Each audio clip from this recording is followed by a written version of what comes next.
Magandang araw po sa inyong lahat. Panibagong araw, panibagong kuwento na naman ang ating mapapakinggan sa araw na ito.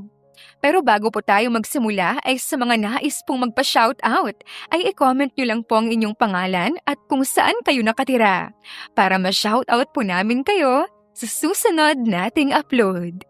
So, simulan na natin ang kuwento at samahan niyo po kami hanggang sa dulo. Malakas ang tawanan ng mag-ama na sina Mikael at Chacha habang tulak-tulak nila ang isang kariton kung nasaan nakalagay ang mga nakalakal nila ngayong umaga. Papunta na sila sa isang junk shop para ipagbenta ang mga nakalakal nilang mag-ama. Ngunit kahit ganoon ang kanilang buhay, masayang-masaya pa rin silang dalawa. Papa, next school year po ba ay papasok na po ako? Oo naman anak. May naipon na rin si Papa, saka hahanap din ako ng work para tuloy-tuloy na ang school mo. Yay! Thank you po, Papa. Mag-aaral po ng mabuti si Chacha para po hindi sumakit ang ulo ni Papa. Natawa naman si Mikael sa sinabi ng kanyang anak. Marahan niyang hinaplos at ginulo ang buhok nito saka tinigil sa isang tabi ang kariton nilang mag-ama. Gutom ka na ba? Opo, Papa. Kayo po ba? Sige, bumili ka na lang ng pagkain dyan sa malapit na tindahan. Kumuha ng 100 si Mikael sa bulsa at binigay sa anak. Tuwang-tuwa namang nagtatalon si Chacha at kinuha yon patakbo. Patakbo itong tumawid ng kalsada, papunta sa kabilang daan kung nasaan ang tindahan. Ganoon na lamang ang takot ni Mikael nang makita ang isang mabilis na sasakyan na paparating. Chacha, may sasakyan, anak! Tila huminto ang mundo ni Mikael nang tuloy-tuloy lamang ang sasakyan. Pero bago pa siya makatakbo at makalapit sa anak, ay may humila na ritong babae habang mabilis silang nilagpasan ng sasakyan. Dali-daling tumakbo si Mikael sa anak na yakap ng isang babae. Anak, ayos ka lang ba? May masakit ba sa'yo? Okay lang po ako, Papa. Niligtas po ako ni Ma'am Ganda. Agad namang nag-angat ng tingin si Mikael sa babaeng nagligtas sa kanyang anak. Hindi niya napigilan ang sarili at mabilis na namangha sa kagandahang taglay ng babae. Maraming salamat. Pasensya na at naabala ka pa. Walang anuman. Walang hiya yung driver na yun. Kita na nga niya yung bata pero sinadya niya talagang bilisan lalo. Pasensya na sa abala. Hindi ko rin talaga napansin yung sasakyan. At sanay din talaga ang anak kong tumawid ng ganyan. Ayos lang. I'm Rhea. Ikaw pala. Mikael na lang, Ma'am Rhea. Marahang itinayo ni Mikael si Rhea, pati ang kanyang anak, nang mapansing nakaupo pa rin ang mga ito sa semento. Hiyang-hiya siya kay Rhea, nang mapansin na maganda at presentable ang suot nito. Ma'am, baka nadumihan ka namin. No, it's okay. Don't worry about it. Wala rin po kaming pera na marami. Hindi ko alam kung paano babawi sa inyo. Nako! Tumawa naman si Rhea at ngumiti ng malaki. Tila kuminang ang mga mata ni Mikael habang pinagmamasdan ang magandang dalaga sa kanyang harapan. Ang maputi nitong balat at mahabang buhok ay hinahangin habang natatamaan ng sikat ng araw. No, it's okay. Huwag mo nang isipin yon. I am happy and okay naman na natulungan ko kayo, especially ang anak mo. Baka mapano kasi kung hindi ko siya niligtas kanina. Hindi kaya ng konsensya ko lalo na at alam ko namang may maitutulong ako. Salamat po talaga, ma'am. Kung may magagawa ako, may tutulong sa inyo. Sabihin niyo lang po sa akin. Rhea, don't be too formal masyado. Well, how about both of you come with me for breakfast? Nako, miss. Huwag na po, nakakahiya na. Oo nga po, baka po kasi mabaho na kami. Saka inamoy-amoy pa ng bata ang sarili. Napailing si Rhea at hindi makapaniwalang napatitig sa mag-ama. Sa katunayan, kanina pa siya nakatingin sa mag-ama habang naglalakad ang mga ito kanina, bitbit ang kariton na dala nila. Naalala kasi niya ang kanyang yumaong ama, kung paano siya alagaan ng ama noong bata pa siya. Nakikita niya yon kay Mikael. Hindi niya mapigilan ang sariling hindi mamangha sa lalaki. Guwapo ito, kahit mahirap. Idagdag pa, nakitang-kita niya ang pagmamahal at pagpapahalaga nito sa dalawa. Ano ba naman kayo? Hindi yan. Ang init-init oh. And sure, gutom na rin kayong dalawa. Huwag na, ma'am. Maraming salamat po. Busog pa naman kami. Pero Papa, gutom na po ako. Tignan mo yung bata. Hindi nagsisinungaling. Kaya sumama na kayo sa akin. May mother-owned a restaurant near here. Doon na tayo kumain ng almusal. Ako nang bahala sa inyo. Hiyang-hiya si Mikael at gustuhin man niyang tumanggi, ngunit wala nang nagawa kundi ang sumama kay Rhea, lalo na at hawak na nito ang kaniyang anak. Nakangiting napapailing siya, lalo na at pansin niyang mabilis na nakasundo ng anak niya si Rhea. Naging mabilis ang kanilang biyahe. Hiyang-hiya pa ang mag-ama na sumakay sa sasakyan ni Rhea dahil pakiramdam nila marumi sila. Ngunit para kay Rhea, wala lamang iyon. Iniwan din muna nila saglit ang kariton sa tabi ng kilala nilang tindahan. Nang makarating sa restaurant, ay agad nakaramdam ng panliliit sa sarili si Mikael. Halata kasing pangmayaman ang lugar. Alam niya na kaagad na hindi sila roon nababagay. Sa suot pa lamang nilang mag-ama, hindi talaga sila nababagay sa ganoong lugar. Oh, ayos ka lang? Oo naman, miss. Sigurado ka bang ililibre mo kami? Hindi naman na kasi kailangan yon, lalo na't kami ang may utang na loob sa'yo. Hindi ba sinabi kong Rhea na lang ang itawag mo sa akin? Pasensya ka na, Rhea. Nahihiya lang talaga ako sa'yo. Ang kagalang-galang mo kasing tingnan. Papa, ang ganda dito. Tapos halatang masarap ang pagkain. Napangiti si Rhea sa narinig mula kay Chacha. Kitang-kita niya ang kumikinang na mata ng bata habang nililibot ang buong paningin sa buong paligid ng restaurant. Agad siyang lumuhod sa harap ng bata. Gusto mo na bang kumain? You can order anything you want. Talaga po ba? Yes, ako nang bahala. Rhea, nakakahiya. Tumayo si Rhea sa pagkakaluhod at humarap kay Mikael na hiyang-hiya na talaga. Napansin ni Rhea na nililingon ni Mikael ang mga tao sa kanilang paligid. Napabuntong hininga siya at naiinis dahil alam niya na agad ang iniisip ng binata. Huwag mong pansinin ang mga tao sa paligid natin. Hayaan mo sila. Wala naman silang alam tungkol sa'yo. Pero kasi... Mikael, huwag nang makulit, okay? Ako ang nag-aya sa'yo, so let me treat you and your daughter. Lahat ng tao karapat-dapat tratuhin ng tama. Kitang-kita ni Rhea na gusto pa sanang sumagot ni Mikael, ngunit sabay silang natigilan nang lumapit ang isang ginang sa kanila. Ang ina ni Rhea, si Gina, ang may-ari ng restaurant. Mom! Hi anak! Who are they? This is Mikael, tapos si Chacha, anak niya. Nilingon ni Gina ang mag-ama at agad na malaking ngumiti. Nagulat pa si Mikael sa pagngiti ng ginang. Akala kasi niya ay tulad ng ibang tao, huhusgahan din siya nito. Ngunit nagkamali siya. Agad nakipagkamay si Gina kay Mikael. Nahihiya pa ang lalaki noong una na tanggapin ang kamay ng ginang. Pero sa huli, ngumiti siya ng malaki at nakipagkamay ng maayos at puno ng paggalang. Mabuti naman at napadaan kayo rito, anak. Diyos ko, kang bata ka. Akala ko wala ka nang balak bumalik dito sa probinsya natin. Mom, you know my reason why I'm here. Alam ko naman anak, mabuti na lang din at pumayag ang kuya mo. Naiintindihan naman ni kuya.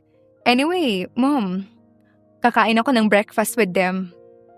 Sure, doon na lang kayo sa private room so you can have your own space. Malaking ngumiti si Rhea sa ina at inaya na sina Mikael at Chacha papasok sa isang VIP private room ng restaurant ng kanyang ina. Hindi mapigilan ni Rhea ang hindi ngumiti, lalo na at kitang-kita niya si Chacha na tuwang-tuwa na nagmamasid sa paligid. Marahan niyang ipinaghila ng upuan ang bata at pinaupo ito roon. Malapit naman kasi sadya si Rhea sa mga bata, lalo na palagi siyang nagvo-volunteer noon sa mga charity event noong nasa Maynila pa siya. Nang lingunin ni Rhea si Mikael, nagmamasid din ito, kaya't marahan niya itong hinawakan sa braso para makuha ang atensyon nito. Maupo tayo. Salamat. Sure ka bang kakain kami rito? Pasensya ka na. Alam ko namang nagmamagandang loob ka. Pero nakakaya kasi ikaw na nga nagligtas sa anak ko. Nilibre mo pa kami ng agahan. Ano ka ba naman? Okay lang yun. Saka masaya rin naman ako na may kasabay ako. Kasi for sure, hindi makakasabay si Mommy sa akin. Hindi ka ba talaga taga rito? Si Mommy ang taga rito. Pero sa Maynila kasi kami nakatira dati. Nang mamatay si Daddy, bumalik rito si Mommy. At dito na nanatili. Habang kami ng kuya ko nasa Maynila, nagmamanage ng company ni Daddy. Kitang-kita ni Rhea kung paanong natahimik at natigilan si Mikael. Halata niyang malalim ang iniisip nito. Akmang magtatanong sana si Rhea, saktong dumating ang kaniyang ina. Kasunod nito ang ilang waitress na may dalang mga tray ng pagkain. Wow! Pwede po bang kainin lahat yan? Napangiti si Rhea nang marinig ang saya sa boses ni Chacha. Ginulupan niya ang buhok ng bata saka tumango. Oo naman, go ahead. Kumain ka na. Enjoy kayo dyan anak. May mga customer lang ako sa labas. Thank you, Mom. Mabilis na napalingon si Rhea kay Mikael nang kunin nito ang plato niya. At ito mismo ang nagsandok ng pagkain sa kanyang pinggan. Agad nakaramdam ng kakaibang tuwa si Rhea sa puso.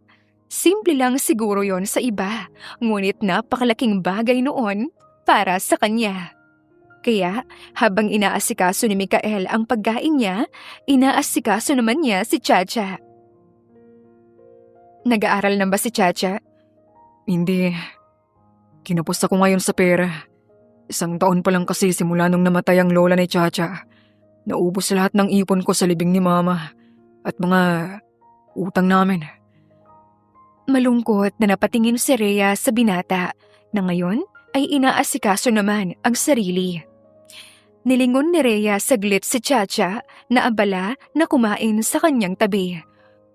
Huminga siya ng malalim saka nagsalita. Huwag ka sanang magalit. Pero nasaan ang mama ni Chacha? Umalis.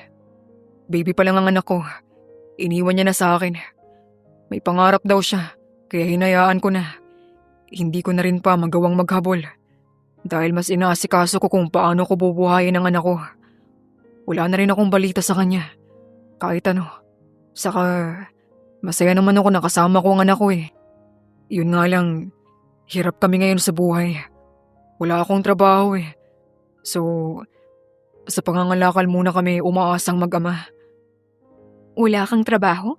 Bakit? Sa Pilipinas ako nakatira eh. Mahirap maghanap ng trabaho rito kapag wala kang natapos. Nasa probinsya rin ako. Kaya nga karamihan ay lumilipad pa Maynila eh para lang makahanap ng trabaho. Pero sa hirap ng buhay kahit anumang trabaho kaya ko. Basta may mapagkunan lang ng pera.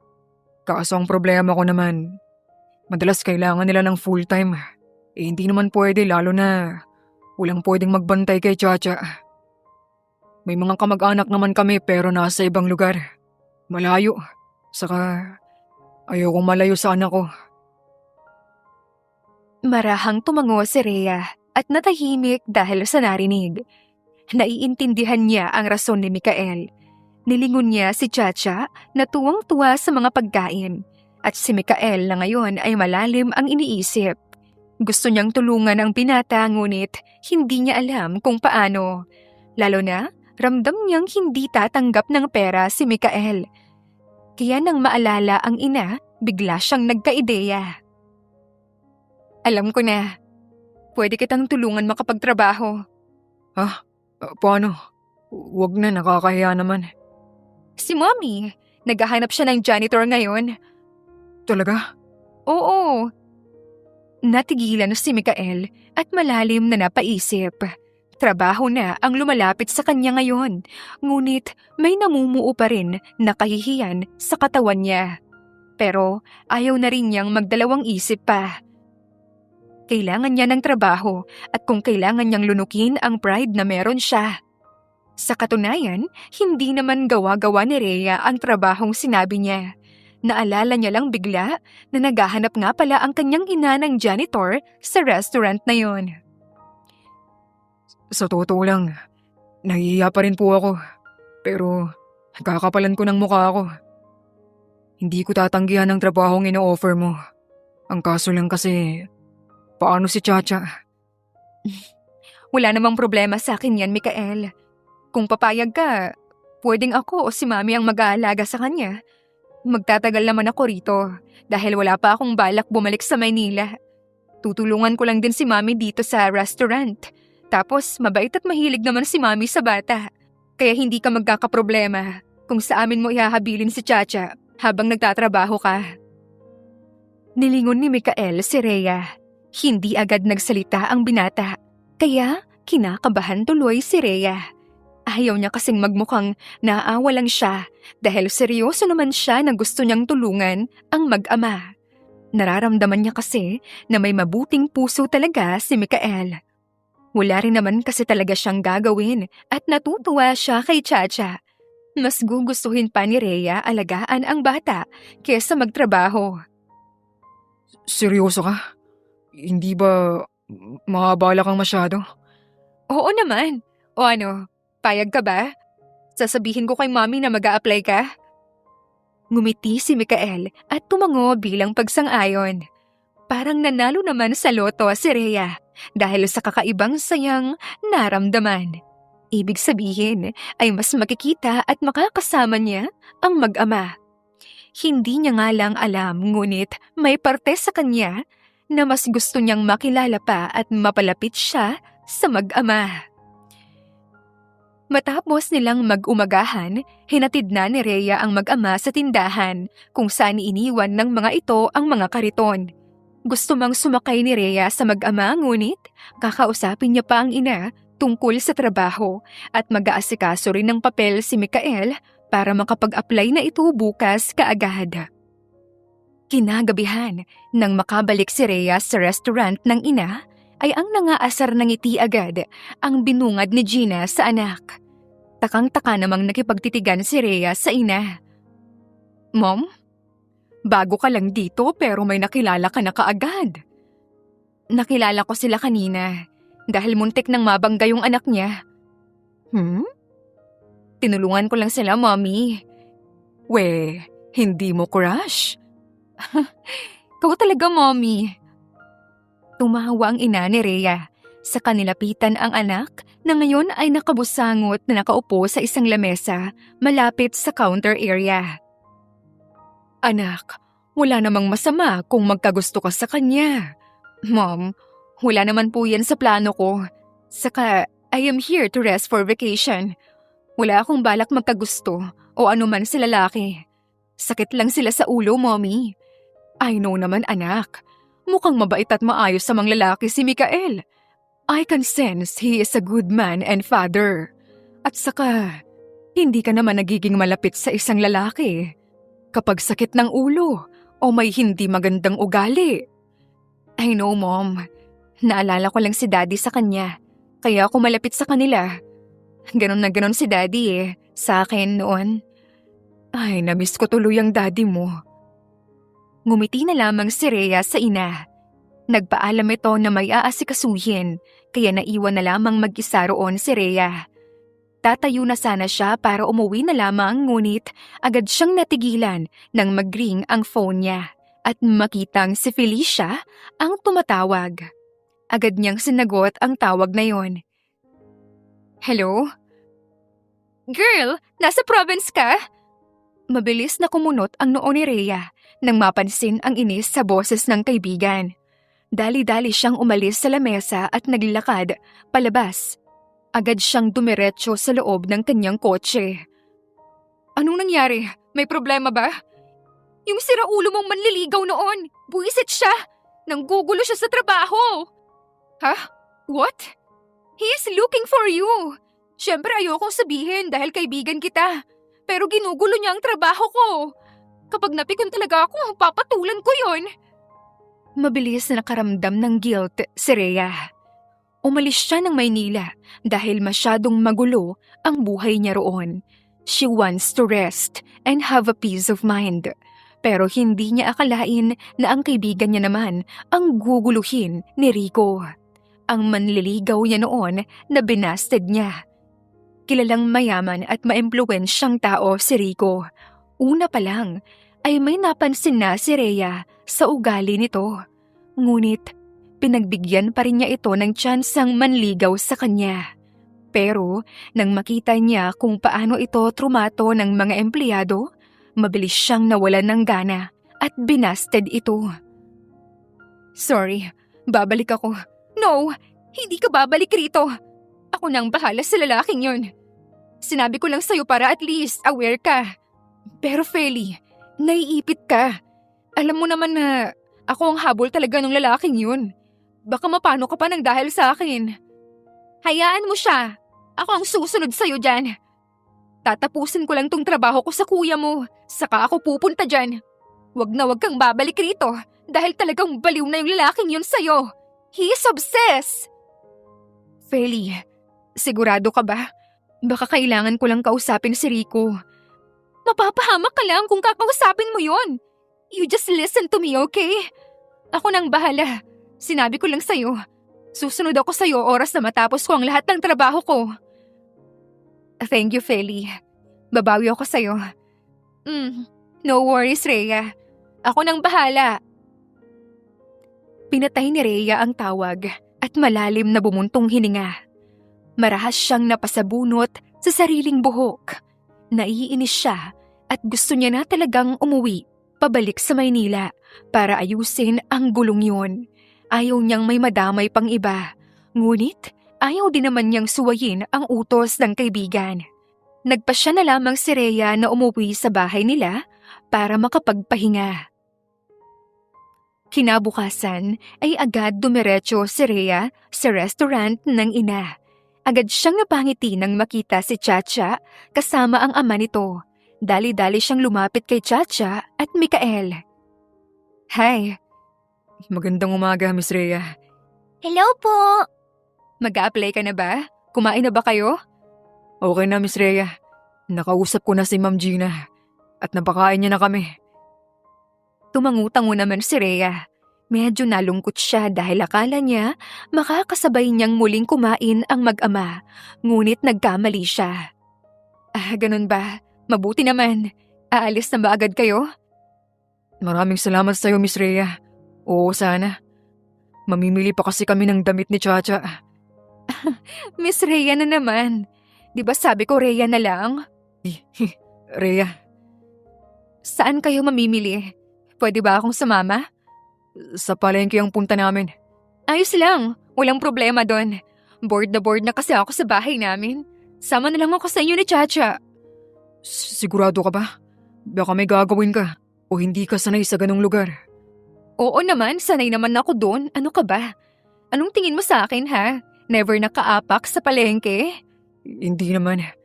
Baka kasi hindi ka sanay. Huwag kang mag-alala. Naisama na ako dati ni Mommy sa palengke. Saka namamalengke rin naman ako minsan noon nung nasa Maynila pa ako. Sige, basta magsabi ka lang sa akin mamaya kung may problema. Ngingiti-ngiti si Rhea na sumama sa mag-ama. Nag-tricycle sila papunta sa bayan. Panay ang daldal ni Chacha sa kanya ng kung ano-ano, kaya't lalo siyang natutuwa. Nang makarating sila sa bayan, ay agad naramdaman ni Rhea ang init sa balat. Hindi naman siya maarte, ngunit hindi pa lang siya masyadong sanay sa ganitong klaseng lugar. Matagal na rin kasi nang huli siyang nakapunta sa palengke. Idagdag pa na iba ang palengke sa syudad kesa sa probinsya. Kaya ganoon na lang ang gulat niya nang maglabas ng pamaypay si Mikael at paypayan siya. Tila parang hinaplos ang puso niya dahil sa simpleng bagay na yon. Pero para sa kanya ay napakalaki na noon. Sabi ko naman sa'yo, di ba? Hindi ka sanay. Mainit dito. Baka mapagod ka lang ng sobra. Okay lang, salamat. Bilisan na lang natin para hindi ka pagpawisan ng sobra. Tumango na lamang si Rhea at tahimik na sumusunod sa mag-ama. Namangha pa siya dahil ang galing tumawid at magtipid ni Mikael. Maski siya ay nawiwiling mamili dahil mas mura ang paninda sa palengke kesa sa mga mamahalin sa mall. Matapos mamili ay nag-aya si Rhea na sa bahay na lamang nila mananghalian ang mag-ama. Ayaw pa sana ni Mikael pero sa huli, pumayag din ito, lalo na at gustong sumama ng anak kay Rhea. Kitang-kita ni Rhea ang pagkamangha sa mukha ni Chacha nang makita ang kanilang buong bahay. Papa, ang laki! Gusto ko malaki din bahay ko paglaki. Kaya magsikap ka, anak. Hindi madali ang buhay kapag nakapag-aral ka na ulit. Kaya sana huwag mong sayangin, ha? Opo, Papa. Oh, pumasok na kayo. Magluluto lang ako ng mabilis. Agad dumiretso si Rhea sa kusina. Akmang kukuha sana siya ng rekado ay biglang tumunog ang kanyang cellphone. Nilingon niya ang mag-ama na ngayon ay tahimik na nakaupo sa malaking sala nila. Takang-taka niyang tiningnan ang tumatawag. Unknown number yon. Kahit nagdadalawang isip sa huli ay pinili pa rin niyang sagutin. Rhea, nasan ka? Rico, paano mo nakuha ang bagong number ko? Mag-usap tayo, please. Magbabago na ako. Mag-aayos na ako. Payagan mo lang ulit ako. Ano ba, Rico? Ilang buwan na ang lumipas. Hindi mo pa rin ba ako titigilan? I am tired, okay? Wala na akong pakialam sa'yo. Magbago ka para sa sarili mo, hindi para sa akin. I love you, Rhea. You're my dream girl. Bakit ba hindi mo ako hayaan na bigyan ng pagkakataon, ha? Ano? Napakadali mo naman akong husgahan, Rhea. Inis na napairap si Rhea. Muli niyang nilingon ang mag-ama at napansing nakahiga na si Chacha sa sofa at inaantok na ang bata. Habang si Mikael naman, takang-takang nakatingin sa kanya. Pilit siyang ngumiti sa binata at binalik ang atensyon sa kausap. Pwede ba? Tanggapin mo na lang. I don't like you, Rico. At hindi ko magugustuhan ng katulad mo. You are ruthless. Kaya pwede ba tigilan mo na ako? Bago ka magalit sa akin, sana iniisip mo muna kung bakit kita hindi magustuhan. Nasubukan mo na bang mag-reflect sa ugali mo? Hindi ako papayag. Rhea, sinong kausap mo? Rhea, sino yon? Bakit may lalaki kang kasama dyan? Pinatay agad ni Rhea ang tawag at itinago ang cellphone sa bulsa ng suot na pantalon. Mariin siyang napapikit at naghahabol ng hininga. Inis na inis siya. Akala niya titigilan na siya ni Rico. Oras na lumayo na siya, ngunit nagkamali siya. Hindi niya maisip na ang katulad ni Rico na mabait noon ay obses at ayaw siyang tigilan. Nang makita si Mikael sa harapan, pinilit niyang kumalma. Ayos ka lang ba? Oo naman. Bakit ako hindi magiging okay? Mas mahabang lasa mo. Ako na lang magluluto. Ang putla mo. Hindi sumagot si Rhea at diretsyong napatingin sa binata. Unti-unti siyang kumakalma. Hindi niya maintindihan pero kapag si Mikael ang malapit o kasama niya, ay biglang nagiging kalmado ang lahat. Nakatulog na si Chacha sa pagod. Gisingin na lang natin siya kapag kakain na. Okay lang ba sa'yo o magluto? Pasensya ka na ha. Medyo sumama kasi ang lasa ko bigla eh. Oo naman. Maalam ako magluto, no? Nagtrabaho na ako sa isang karinderya dati. Sige, pasensya ka na ulit ha. Sige lang. Ano bang gusto mong kainin? Kahit sinigang na lang. Kumpleto naman ng rekado dyan. Nakapagsaing na rin kanina ng kanin si Mami. Initin na lang natin. Hindi naman ako maselan pagdating sa pagkain. Sige, magluluto lang ako. Magpahinga ka na muna sa sofa. Gigisingin ko na lang kayo ni Chacha. Ngumiti si Rhea sa katumango. Marahan siyang naglakad sa living room at nahiga sa katapat na sofa kung saan nakahiga si Chacha. Pinagmasdan niya si Mikael na nagsusuot ng apron. Hindi niya na napigilan ang sarili at mas lalong napangiti. Hanggang sa maya-maya, nilamon din siya ng antok. Nagising na lamang si Rhea nang may marahang tumapik sa kanya. Nang magmulat siya ng mata, mukha agad ni Mikael ang bumungad sa kanya. Pinagmasdan niya ito ng maigi. Ang gwapo at ang linis nitong tingnan. Namamangha siya, lalo na ang kalmado nitong pagmasdan. Hindi katulad ng mga mayayaman na lalaki na nagtangkang manligaw sa kanya noon na halos puro agresibo at mayabang. Kung mahina lang siguro siyang babae, baka naisahan na siya ng mga ito noon. Sorry, ayoko sanang gisingin ka pero kasi luto na. Tapos baka malipasan ka ng gutom. Pasensya na, napahaba ba ang tulog ko? Ayos lang. Halata kasi sa yung pagod ka. Nakatulog ka ba ng maayos? Oo, si Chacha. Nasa lamesa na. Pasensya na. Nangialam na ako ng gamit mo. Ayos lang, kain na tayo. Matapos nilang kumain, agad na nagpasya ng umuwi ang mag-ama. Nang maiwan si Rhea mag-isa sa bahay, agad siyang nakaramdam ng kakaibang lungkot. Sanay naman siyang mag-isa sa Manila, ngunit ngayong mag-isa siya, nalulungkot siya. Ilang linggo ang lumipas at mas naging malapit si Rhea sa mag-ama. Kitang-kita niya ang pagiging malapit ng mag-ama sa isa't isa. Tuwang-tuwa siya, lalo na at nakikita niya ang pagmamahal at pag-aalaga ni Mikael sa anak nito. Maski si Rhea ay lumalambot ang puso sa binata.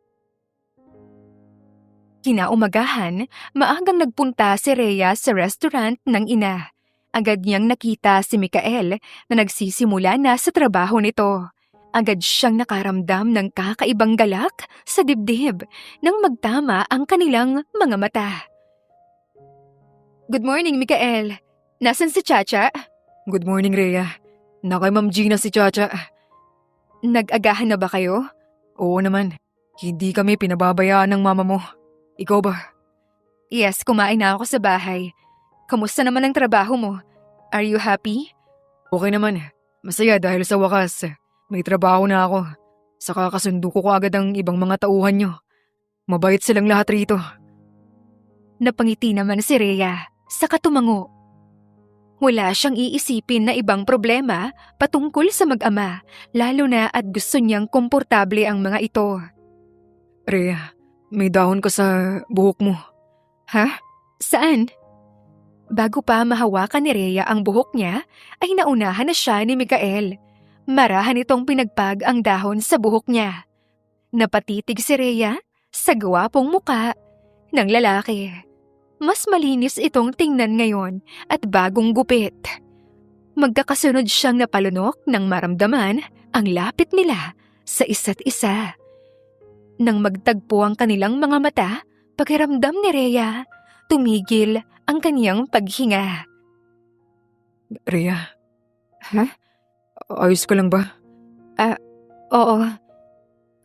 Ang gwapo mo pala, no? Ako? Hindi naman. Gwapo ka. Hindi mo lang siguro pinapansin masyado. Ikaw nga, Rhea. Ang ganda mong sobra. Kaya hindi ako maniwalang wala kayong nobyo. Natawa naman si Rhea at ngiting-ngiting na patingin kay Mikael. Hindi maitatanggi ni Rhea na habang mas nakakasama niya at nakikilala niya si Mikael, ay mas nahuhulog ang loob niya rito. Para kasi sa kanya, hindi mahirap magustuhan ang lalaki. Mabait, gwapo, mabuting ama at masipag ito. Kung siya ang tatanungin, katulad ni Mikael ang pangarap niya sa isang lalaki. Wala naman kasi akong boyfriend talaga. Kahit manliligaw. Meron naman, kaso ayoko sa kanya. Pangit ng ugali niya. At masyado ring mga mata pobre yung manliligaw ko dun sa Maynila. Ayoko nang ganun.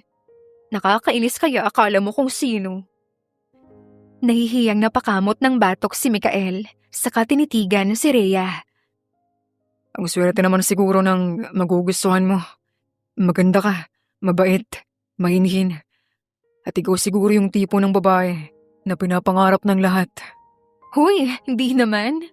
Totoo ang sinasabi ko, Rhea. Kaya sigurado ako na ang magiging boyfriend mo ay aalagaan ka ng maayos at hindi ka na pakakawalan pa. Ang swerte naman niya sa'yo. Tumango si Rhea. Ramdam niya ang pag-init ng pisngi niya dahil sa narinig. Hindi niya maintindihan ang sarili, ngunit wala siyang ibang maisip na lalaki na nababagay sa kanya, kundi si Mikael. Sa tagal na naghahanap siya ng matinong lalaki, si Mikael lamang ang nakapagparamdam sa kanya ng ganito. Dahil katulad ni Mikael, ang nais niya. Magalang at may respeto sa babae. Kahit sinong babae, gugustuhin ang katulad ng binata. Sana nga makahanap ako ng lalaking mag-aalaga at magtatrato sa akin ng maayos. Wala naman akong pakialam sa yaman o estado ng isang tao. Basta mahal at pinapahalagahan ako, ayos na ayos sa akin na yun. Mas mahalaga kasi sa akin ang ugali ng isang tao. Makakahanap ka rin, Ma'am Rhea. Darating din ang tamang tao para sa'yo. O siya, papasok muna ako ha. Pupuntahan ko muna si Chacha. Tumangulang si Mikael sa kanya, saka ipinagpatuloy na ang trabaho.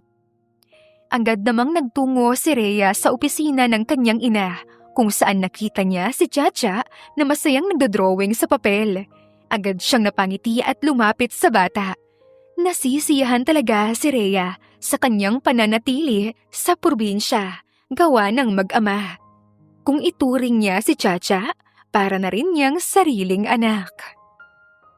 Lumipas ang ilang linggo at mas lalo pang naging suwabe ang takbo ng buhay ni Mikael sa restaurant. Dahil sa taglay niyang sipag at likas na kabaitan, mabilis siyang nawili at naging paborito ng kanyang mga kapwa-empleyado. At sa bawat araw na yon, walang mintis rin ang pagdalaw ni Rhea. Laging may dalang merienda ang dalaga, minsan ay laruan para kay Chacha at mga gamit na ginagamit nito sa pang-araw-araw. Habang nagtatrabaho si Mikael, masayang nakikipaglaro si Rhea sa bata. Sa bawat sulyap ni Mikael sa dalawa, hindi niya mapigilang matuwa. Mikael, Magandang araw, Rhea. nagluto ako ng burger. Magmerienda ka muna. Hindi pa pwede, Rhea. Working pa ako, pero salamat. Kumain ka muna. Wala namang masama. Saka pumayag si Mommy. Natuwa naman si Mikael sa kanya at buong pusong tinanggap ang pagkaing dala nito. Salamat. Ikaw, kumain ka na ba? Oo, sabay kaming kumain kanina ni Chacha sa loob. Anong oras ang tapos ng shift mo? Mga 6 tapos na. Bakit? Tara sa bahay, magluluto. Hindi natapos ni Rhea ang sasabihin nang may biglang humintong itim na sasakyan sa harapan nila ni Mikael. Sa labas kasi naglilinis si Mikael dahil tapos na ang trabaho nito sa loob. Salubong ang kilay ni Rhea nang makita kung sino ang bumaba ng sasakyan. Rico, what are you doing here? You are not answering my calls, Rhea. Kung di pa ako pumunta rito, hindi ko malalaman na may lalaki ka na. Lalaki? Anong karapatan mo, Rico? Una sa lahat, walang tayo, di ba? Ano ba naman kung may lalaki ako dito sa probinsya? No. Sinasabi mo lang yan dahil galit ka sa akin. Inis na napairap si Rhea. Nilapitan siya ni Rico. Kilala niya ang manliligaw niyang ito. Alam niyang kayang-kaya nitong gumawa ng malaking gulo. Makuha lamang ang gusto. Isa yon sa ayaw niya rito. Mapilit ito sa sariling kagustuhan. Walang pakialam sa taong posibleng madamay o mapahamak. Makuha lamang ang nais. Pwede ba, Rico? Pagod na ako sa'yo. Bakit ko naman sasagutin ang tawag mo? Ayoko nga sa'yo, Rico. Hindi mo ba maintindihan yun? Mahirap bang tanggapin ang katotohanan na wala akong gusto sa'yo? No, Rhea. I'm sure you like me too. Galit ka lang kaya mo nasabi yan. Gusto mo kasi yung susuyuin ka pa. Pikong napairap si Rhea. Akmang tatalikuran niya na sana si Rico dahil wala siyang balak makipag-usap ng matagal dito nang bigla nitong hablutin ang braso niya.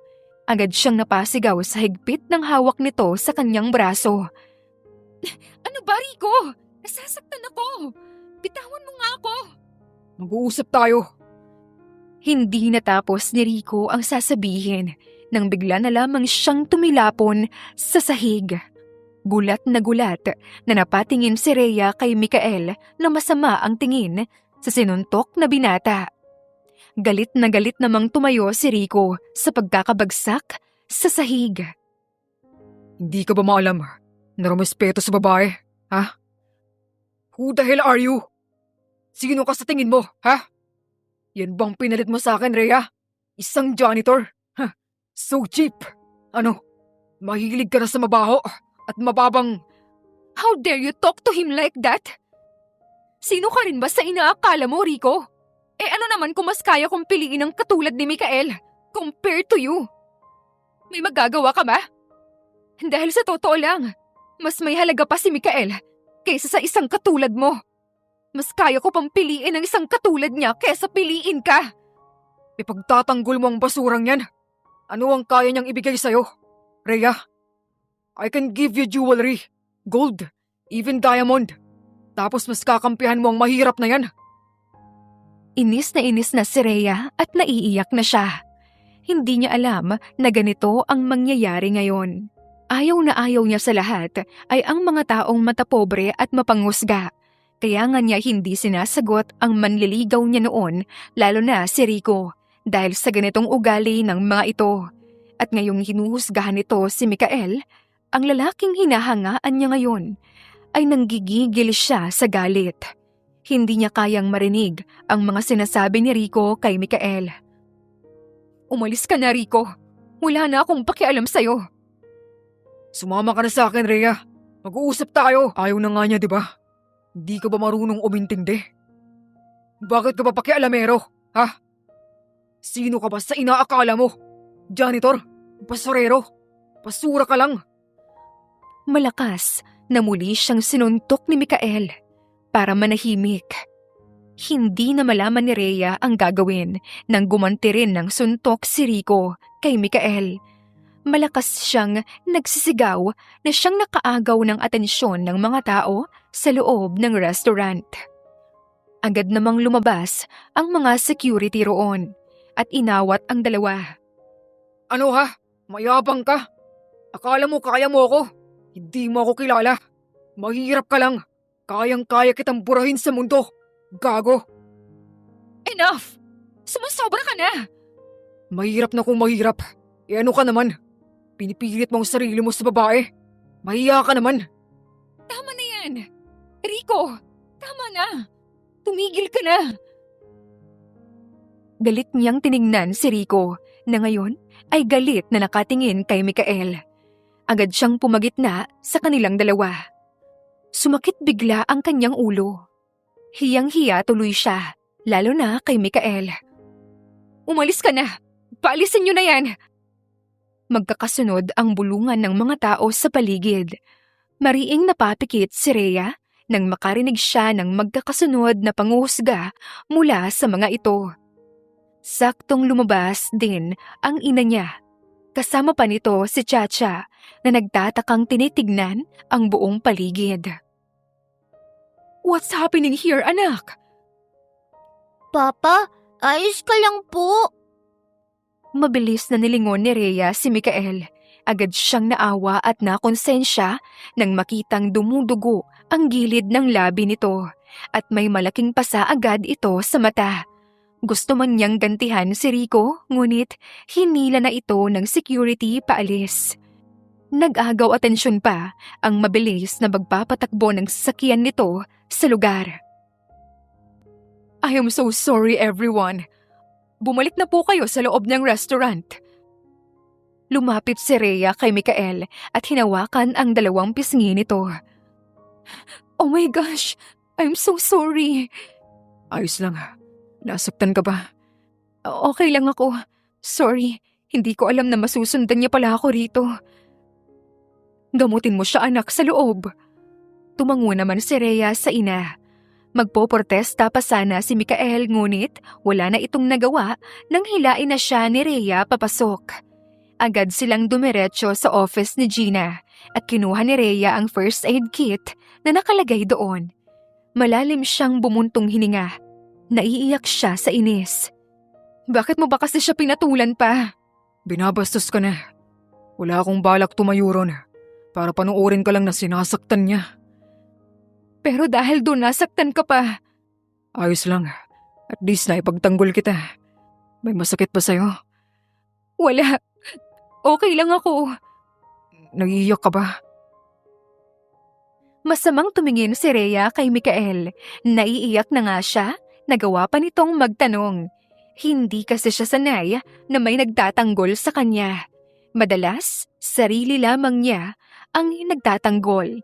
Kaya't hindi niya mapigilan maging emosyonal dahil nagawa ni Mikael ipagtanggol siya na wala man lang kahit anong kapalit. Hinawakan ni Mikael ang pisngi niya at marahang pinalis ang luha roon. Tahana, galit ka ba? Sorry, hindi ko na uulitin pa. Salamat kanina. Naiinis lang talaga ako. Halos 3 buwan ko nang nilalayuan si Rico, pero ayaw pa rin niya talaga akong tigilan. Kaya nagpa siya ako na umuwi rito. Siya bang tinutukoy mong manliligaw mong mata pobre? Oo, ayoko ng ganong ugali niya. Tingin niya porket sikat at mayaman siya, angat na siya sa lahat. Pare-pareho naman tayong tao rito, di ba? Bakit kailangan niya pang mangmaliit ng iba? Mabuti na lang, hindi mo yan pinatulan. Hindi ka bagay sa ganong lalaki. Talaga? Wala naman akong pakialam sa yaman niya. Ang pangit naman ng ugali niya. Kalma na. Gamutin mo na lang tong sugat ko. Marahang ginamot ni Rhea ang sugat ni Mikael. Lumipas ang ilang minuto. Nang matapos niyang gamutin ang sugat nito, niyaya niya na itong ihatid pa uwi sa bahay nila. Nahihiya kasi si Rhea. Pakiramdam niya kasalanan niya ang lahat kung bakit nagkaganoon si Mikael. Ilang araw ang lumipas, wala naman nang narinig si Rhea tungkol kay Rico. Mas naging kalmado siya dahil doon, lalo na at ayaw na rin niya ng gulo pa. Mabuti na lang, madalas siyang sumasama sa mag-ama. Kaya nang dumating ang kaarawan ni Chacha, ay inaya siya ng mga ito. Hindi na siya nagdalawang isip pa at sumama siya agad. Chacha, may tanong ako. Ano po yun, tita? Anong birthday wish mo? Gusto ko pong makapag-aral. Tapos makapasok po ako. Tapos may mga magiging kaibigan po ako sa school. Gusto mo, tuparin ko yon? Kitang-kita ni Rhea kung paanong kuminang ang mata ni Chacha. Talaga po? Totoo po ba yan? Oo naman. Next year, papasok ka na. Gusto mo? Ako na ang bahala sa mga gastusin mo. Thank you po, Tita Rhea. Yumakap si Rhea kay Chacha. Tuwang-tuwa siyang makita ang masayang reaksyon ng bata. Nang lingunin niya si Mikael, seryoso itong nakatingin sa malayo. Saglit niyang iniwan si Chacha na abala sa pagbabasa ng libro at nilapitan ang binata. Okay ka lang? Oo naman. Bakit? Kanina ka pa kasi tulala. May problema ka ba? Ayos ka lang ba?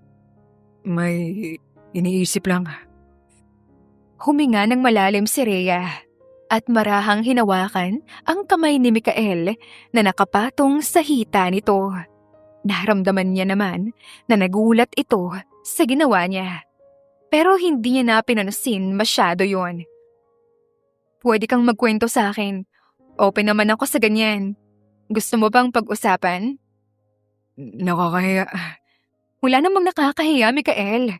Magkwento ka lang at magkikinig ako. Malalim na napabuntong hininga si Mikael. Sinilip niya ang anak. Nang makitang abala pa rin si Chacha, saka siya nagpasyang magkwento. Naawa lang ako sa anak ko.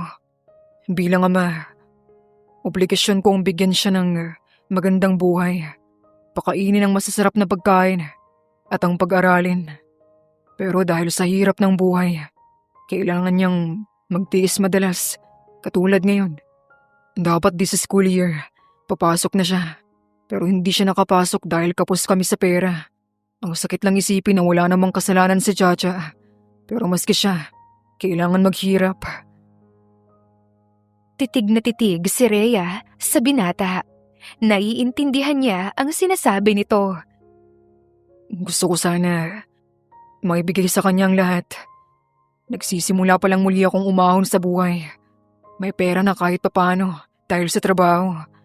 Pero hindi pwedeng makontento na lamang ako sa ganito. Lalo na gusto kong mabuhay ang anak ko na masagana at hindi naghihirap.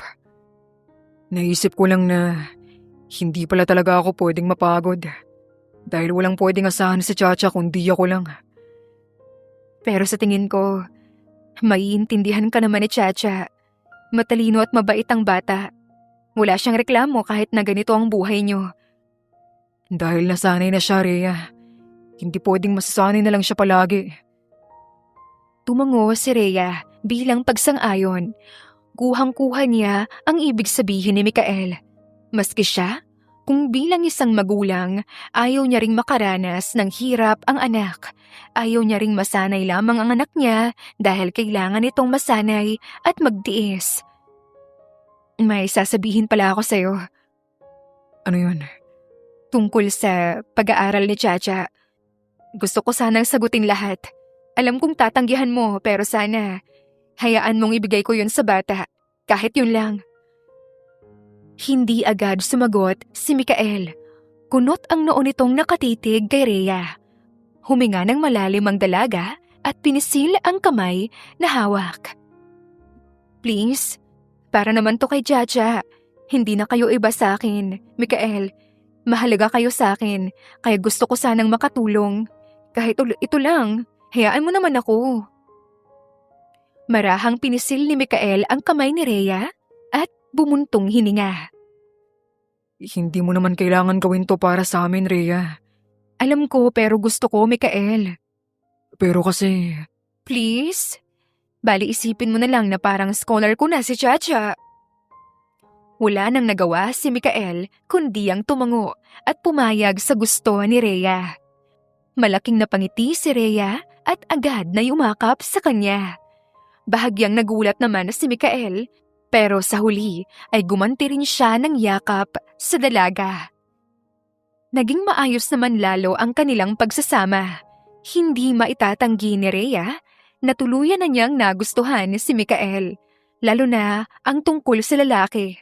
Gustong-gusto niya, tanggap na tanggap niya maging sino man ito. Kaya nang dumating ang pasukan, excited palagi si Rhea sa araw-araw. Lagi siyang nagdadala ng pagkain ni Chacha sa school, pati ni Mikael sa trabaho nito. Ngunit dahil doon, napapansin ni Mikael ang bulungan ng mga tao sa kanilang paligid.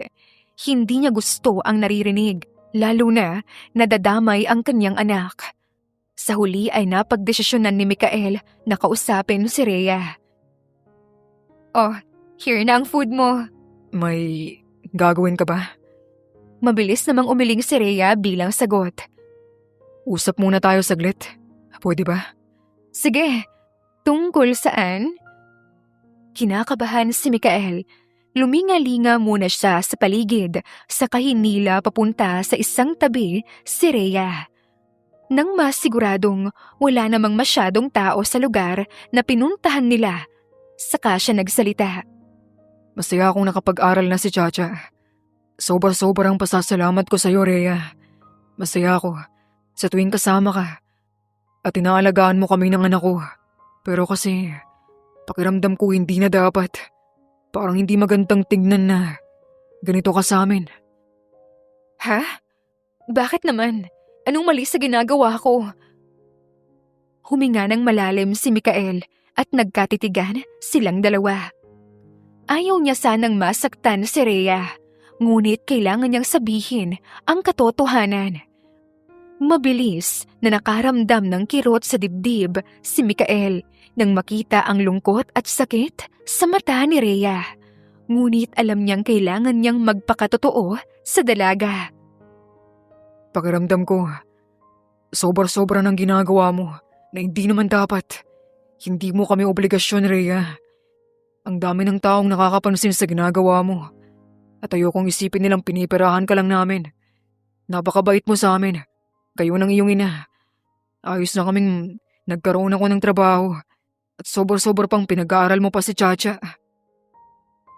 Umawang ang labi ni Rhea at hindi alam ang sasabihin. Nakaramdam siya ng kakaibang kirot sa dibdib dahil sa inamin sa kanya ni Mikael. Hindi niya inaasahan na maririnig niya ang mga salitang iyon mula sa binata. Sobrang saya niya sa lahat dahil pakiramdam niya ay isang pamilya na sila, kaya hindi siya handa sa sinasabi ngayon ni Mikael. Rhea, ayoko namang kaawaan mo kami. Hindi naman ako naawa lang sa inyo, Mikael. Masaya ako at gusto ko ang ginagawa ko para sa inyo ni Chacha. Hindi ako naawa sa inyo. Humahanga pa nga ako lalo sa iyo eh. Dahil alam kong mabuti kang ama at handa kang gawin ang lahat para sa anak mo. Alam ko naman yun. Pero sana, hayaan mo akong punan ang pangangailangan naming mag-ama. Masaya ako at malaki ang pasasalamat ko sa'yo. Pero sana, hindi na mauulit yung ganito. Kung gusto mo pa rin suportahan ang pag-aaral ni Chacha, wala akong problema doon. Pero sana, bawasan na natin yung mga bagay na ginagawa mo na hindi naman dapat. Hindi na sumagot si Rhea at tumango na lamang. Ayaw niyang ipahalata kay Mikael na dinidibdib niya ang lahat ng mga sinabi nito. Naiintindihan niya na may prinsipyong pinangahawakan ang lalaki bilang isang lalaki at isang ama. Naiintindihan niya yon at kahit masakit para sa kanya, tinanggap na lamang niya ang desisyon nito ng buong puso. Gustong-gusto niya ang pag-aalaga at trato ng tama sa mag-ama, ngunit kung ayaw ni Mikael, wala naman siyang magagawa. Pansin agad ni Mikael ang pagiging mailap ni Rhea sa kanya nang matapos nilang mag-usap. Nakokonsensya siya dahil ayaw naman niyang maramdaman ni Rhea na ayaw niya rito. Dahil sa katunayan niyan, gustong-gusto niya si Rhea. Hindi siya bato o robot para hindi makaramdam para kay Rhea. Alam ni Mikael sa sarili na nahulog na siya rito at gusto niyang may mapatunayan siya bilang isang lalaki para kay Rhea. Nag-away ba kayo? Nagulat na lamang si Mikael sa kanapalingon kay Gina nang magsalita ito bigla. Sarado na ang restaurant at patapos na siyang maglinis. Hindi po, ma'am. Bakit po? Ilang araw nang malungkot si Rhea. Sigurado ka bang hindi kayo nag-away, iho? May nangyari ba? May nasabi ka ba sa kanya? Kilala ko kasi ang anak ko. Hindi naman yun magkakaganoon kung walang problema. Naisip ko baka hindi kayo okay. Especially hindi na kayo masyadong nagkakasama. Mabilis na konsensya si Mikael nang maramdaman ang pag-aalala ni Gina para sa anak. Napapikit siya at nahihiyang humarap ng maayos sa amo. May malalim po kaming napag-usapan. Pakiramdam ko po, nagtatampo po sa akin si Rhea. Pasensya na po kayo. Mabilis ngang magtampo ang batang yun. Hindi mo naman kailangan humingi sa akin ng pasensya. Ano ba kasing nangyari? Marami po kasi akong naririnig. Hindi ko po nagugustuhan. Kaya pinatigil ko po si Rhea sa paglapit sa amin mag-ama. Naalala na naman ni Mikael ang malungkot na mukha ng dalaga nang huli silang magkausap. Gusto ko man po mag-sorry. Nahihiya naman po ako. Tingin ko nga rin po ay tama lang yung ginawa ko. Dahil gusto kong magpakaama at lalaki para sa kanila. Gusto mo ba ang anak ko, iho? Nanlaki ang mata ni Mikael sa narinig. Tinawanan naman siya ng ginang habang umiiling-iling. Huwag po kayong maglala. Alam ko pong hindi po ako bagay kay Gusto kita para sa anak ko. Hindi na kayo bata para pakialaman ko kayo. Pero gusto kong malaman mo na gusto kita para kay Rhea. Mabait ka at mabuting ama. Sigurado akong aalagaan mo at mamahalin mo ang anak ko. Kaya kung ano man niyang hindi nyo napagkasunduan ay pag-usapan nyo ng maayos. Ayusin ninyo dahil matanda naman na kayo. Lahat na dadaan sa maayos na usapan kung gugustuhin mo talaga na maayos kayong dalawa. Sige po, maraming salamat po. Oo, tapusin mo na ang trabaho mo nang makauwi na kayong mag-ama. Ipinagbalot na rin kita ng pagkain. May iuwi mo na yun sa inyo. Ngumiti na lamang si Mikael at ipinagpatuloy ang paglilinis. Ngayon ay malinaw na ang lahat para sa kanya. Desidido na si Mikael na ayusin ang lahat kung anuman ang meron sa kanilang dalawa ni Rhea. Masayang naglalakad pa uwi ang mag-ama nang pareho silang matigilan nang may humarang sa kanilang kalalakihan. Agad niyang niyapos ang anak. Nang makitang may dalawang malalaking kahoy na hawak ang mga ito, napasigaw naman si Chacha sa takot at yumakap din sa ama. Anong kailangan nyo? Sino kayo? Akmang aatras sana si Mikael nang may malakas na hampas ng kahoy na tumama sa kanyang likuran. Malakas siyang napasigaw at napaupo sa sahig. Yakap-yakap niya ang umiiyak na si Chacha para hindi ito masaktan. Sunod-sunod na suntok, hampas ng kahoy at sipa ang mga natanggap ni Mikael sa katawan. Wala siyang magawa kundi ang yakapin lamang ang anak para hindi na ito masaktan pa. Papatayin ba, boss? Tama na po! Papa! Tulong! Tulungan niyo po kami! Hayop kayo! Sino ba kayo? Yan ang napapala ng taong pakialamera. Mabilis na natigilan si Mikael nang marinig ang boses ni Rico. Hirap na hirap siyang humarap sa gawin nito. Kitang-kita niya ang malaking ngisi sa labi nito habang tila demonyong tumatawa nang makita ang itsura niya. Ganyan ang bagay sa'yo. Basura ka. At ang basura dapat manatili sa basurahan. Walang hiya ka. Tingin mo, magugustuhan ka ni Rhea dahil sa pinagkagagawa mo. Masyado ka kasing mapapel. Alamin mo ang lugar mo. Basura ka. Tandaan mo yan. Lumayo ka kay Rhea. Hindi bagay sa mundo na kami ng basurero mong muka. Nahihirapan ng gumalaw si Mikael dahil sa daming sugat, pasa at dugo na natamo niya. Gustuhin man niyang sumagot ay hindi niya magawa. Tanging iyak ng anak ang narinig niya. Subalit, isang hindi inaasahang tao ang biglang dumating sa eksena. Sa mismong sandaling iyon, kitang-kita niya kung paanong nanigas sa kinatatayuan si Rico habang nakatingin ito sa kanyang likuran. Maski si Mikael ay hindi makapaniwala na tiningnan si Rhea na patakbong lumapit sa gawin nila. Gusto niya itong pigilan dahil ayaw niya itong masaktan o madamay sa gulo. Hayop ka! Anong ginawa mo sa kanila? What the hell are you doing here, Rhea? Paano mo na lamang nandito kami? Napakagago mo, Rico!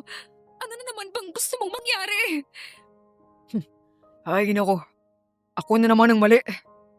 Nilalagay ko lang ang lalaking yan kung saan siya dapat na babagay. Don't tell me, pipiliin mo pa rin yung lalaking yan. Oo! Walang hiya ka! Ipapakulong kita, Rico! Magbabayad ka! Tandaan mo yan!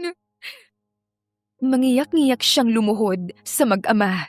Nangihina siya nang makita ang duguang muka ni Mikael at ang umiiyak na si Chacha sa gilid ng ama.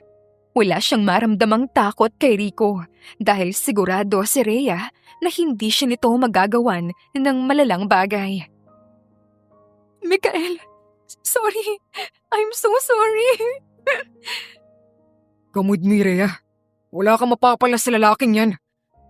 Umiiyak siyang umiiling at galit na humarap kay Rico. Baliw ka na, Rico! Hindi ako sasama sa'yo, baliw ka na! Kahit minsan, hindi ko magugustuhan ng katulad mo, Rico! At sino, ha? Ang mahirap na yan ang pipiliin mo? Oo, dahil alam ko na mas kaya niya akong ingatan. Ipapakulong kitang gago ka! Tita, si Papa po. Wala nang malay si Papa. Doon lang bumalik sa huwisyo si Rhea. Mabilis niyang nilingon si Mikael na ngayon ay wala ng malay. Tuluyan na siyang naiyak dahil doon. Dali-dali siyang tumawag ng ambulansya. Saka tinawagan rin niya ang kaniyang kaibigan. Hindi nagtagal, dumating rin ang ambulansya na halos kasabay lang din dumating ni Felicia. Naglaho naman bigla si Rico nang marinig nito ang tunog ng sirena ng pulis. Si Felicia ang nagsabi kay Rhea na may balak na masama si Rico sa mag-ama dahil narinig ito ni Felicia na may binayaran na tao para saktan ang mag-ama. Kaya kahit nagtatampo si Rhea, nagmamadali siyang pumunta sa kinaroroonan ng mag-ama. Nang makarating sa ospital, agad siyang nanghina. Yakap-yakap niya si Chacha sa gilid ng kama ni Mikael. Nang mailipat na ito sa kwarto nito, puno ito ng malaking pasa at sugat na ngayon natatakpan na ng mga benda. Gusto mo bang kumain? Ayoko. Si Chacha na lang muna ang pakainin mo. Kailan po gigising si Papa, Tita? Muli na namang naluha si Rhea dahil sa tanong ng bata. Malapit na. Gigising na ang papa mo. Hindi pwedeng hindi. Tita, nagugutom na po ako. Nilingon ni Rhea si Felicia. Nakuha agad ng kaibigan ang ibig niyang sabihin. Gusto mong sumama sa akin? Kakain tayo tapos aayusan na rin kita para kapag nagising na si papa mo ayos ka na. Sige po. Asikasuhin ko muna ang bata. Babalikan kita agad dito ha. Magdadala ako ng pagkain. Tumango si Rhea at pinanood na umalis ang dalawa. Hindi siya umalis sa tabi ni Mikael. Buong araw hanggang sa inabot na ito ng halos 3 araw. Kaya nang gumising si Mikael, grabe ang tuwa nila ni Chacha, lalo na at maayos na ang lagay nito. May gusto ka bang kainin? Anong ginagawa mo rito? Nasaan si Chacha? Mapait na napangiti si Rhea nang yun agad ang sabihin sa kanya ni Mikael. Kahit ganon, pilit pa rin siyang ngumiti sa binata. Marami akong niluto. Na kay Felicia muna si Chacha dahil kailangan pumasok ng bata. Ako muna ang magbabantay. Rhea, tama na. Mikael naman. Huminga ng malalim si Mikael at nag-iwas ng tingin kay Rhea. Naiiyak naman si Rhea na nagbaba ng tingin at pinaglaruan ang mga daliri niya. Handa na siyang makatanggap ng masakit na salita mula kay Mikael. Sa ilang araw na binantayan niya ito, nakahanda na ang sarili niya. Anuman ang mangyari, oras na magising ng tuluyan ang binata. Sadyang hinayaan niya muna itong lumakas kahit papano. Layuan mo na kami ng anak ko. Hindi na magandang nangyayari. Muntik na kaming mapahamak mag-ama, Rhea. Wala akong pakialam kung ako lang. Pero si Chacha, hindi ko kayang mapahamak ang anak ko. Umiling-iling na umiiyak si Rhea. Hindi ko kaya. Hindi ko kaya. Mahalaga kayo sa akin ni Chacha. Hindi ko kaya, Mikael. Kayanin mo, Rhea. Hindi tayo pwedeng dalawa. Naiintindihan mo ba yun? Mayaman ka. Galing ako sa mahirap na pamilya. Hindi nararapat ang isang katulad ko. Sa isang katulad mo. Naiintindihan mo ba yun? Hindi ko kayang ibigay sa'yo ang buhay na meron ka. Mas lalong lumakas ang hagulgol ni Rhea dahil doon. Hindi na niya mapigilan pa ang sariling hindi humagulgol ng sobrang lakas. Unang beses lang niyang makitang galit si Mikael at nauunawaan niya ang galit nito bilang isang ama. Ngunit hindi niya kayang tanggapin na kailangan niyang magpaubaya. Mahal kita, Mikael. Hindi pera ang kailangan ko. Kayo ni Chacha ang gusto ko. Kaya please, huwag mo naman akong ipagtabuyan, oh. Mahal na mahal kita. Kayo ng anak mo. Hindi ko kayang malayo kayo sa akin. Please, Mikael, ayusin natin to. Nangihinang humawak si Rhea sa braso niya. Nang titigan niya ang binata, titig na titig ito sa kanya. Kitang-kita niya ang halo-halong emosyon sa mga mata nito. Dama niyang nasasaktan din ito. Marahan siyang yumakap rito at binaon ang muka sa dibdib ni Mikael. Please, hindi ko kaya. Hindi ko hahayaan na maulit pa to. Lahat gagawin ko makulong lang si Rico. Ikaw ang gusto ko. Kayo ni Chacha. Sa inyo ako masaya. Kayo ang mahal ko. Kaya, please, huwag mo naman akong ipagtabuyan. Sige na, oh. Hindi ko kaya. Halos lumuhod na si Rhea sa pagmamakaawa. Mas lumakas pa ang kanyang iyak nang unti-unti niyang naramdaman ang isang braso ni Mikael na yumakap sa kanyang bewang. Mas niyakap niya si Mikael sa takot na mawala ito sa kanya. Hey, paano ba ako lalayo nito? Paano kita ipagtatabuyan? Kung mahal na rin kita, Rhea. Natatakot ako para sa anak ko. Pero ayoko rin maging traidor sa puso ko. Mahal na mahal din kita. Kaso, natatakot ako na wala akong may pagmamalaki sa'yo. Nanliliit ako at pakiramdam ko may ibang nararapat para sa'yo. At hindi ako yun, Rhea. Tuloy-tuloy ang luha ni Rhea. Hindi niya alam kung ano ang gustong mangyari ni Mikael sa kanilang dalawa. Natatakot din siya para sa kalagayan ni Chacha at ng binata, ngunit ayaw niyang magsinungaling sa sariling puso. Mas hinigpitan niya ang yakap kay Mikael. Takot na mawala sa kanya ang lalaki. Hindi ko kayang mawala kayo ni Chacha sa akin. Mahal na mahal ko kayo ng anak mo. Pamilya ko na kayo, Mikael. Please, huwag namang ganito. Baka pwede pa nating ayusin. Ayoko ng ganito. Wala akong ibang gusto, Mikael. Ikaw lang. Malalim na buntong hininga ang pinakawalan ng lalaki at hinalikan ang noo ni Rhea. Mahigpit ang pagkakayapos sa bewang nito. Wala akong may pagmamalaki, Rhea. Hindi akong nababagay sa'yo. Wala akong pakialam sa pera, Mikael. Sapat na kayo sa akin ni Chacha. Gusto mo ba mapunta talaga ako kay Rico? Alam kong natatakot ka, pero kasama mo ko. Lalaban tayo ng patas, Mikael. Pero Rhea, kung hindi kita lalayuan, baka mas mapahamak ka pa. Kami ng anak ko. Mahal kita pero mahalaga sa akin ang kaligtasan ng anak ko. Tuluyan ng nanghina si Rhea. Dahan-dahan siyang humiwalay sa pagkakayakap kay Mikael. Bagsak ang mga balikat at nasa baba ang tingin. Tuloy-tuloy ang luha niya. Hindi niya matanggap. Sobra siyang nasasaktan. Naiintindihan niya ang gustong mangyari ni Mikael, ngunit napakasakit para sa kanya. Mahal na mahal niya si Mikael, ganoon din si Chacha.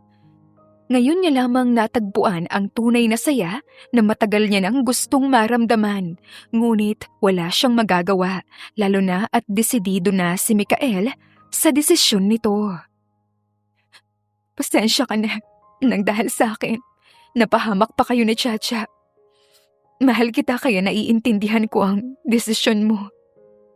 Rhea, Pasensya ka na rin ngunit. Kailangan natin gawin to. Sorry, hindi ko naman alam na ganito ang mangyayari. Akala ko, kapag pinili ko kayo, magiging masaya na ako. Nararamdaman ko na yung pagmamahal na matagal ko nang gustong maramdaman. Pasensya ka na rin, Rhea. Mahal kita pero kailangan kong unahin ang kaligtasan ng anak ko. Nahihirapang huminga na tumango si Rhea. Nagpunas siya ng luha at pilit ang ngiti na tumingin kay Mikael na ngayon ay hindi na maipinta ang itsura.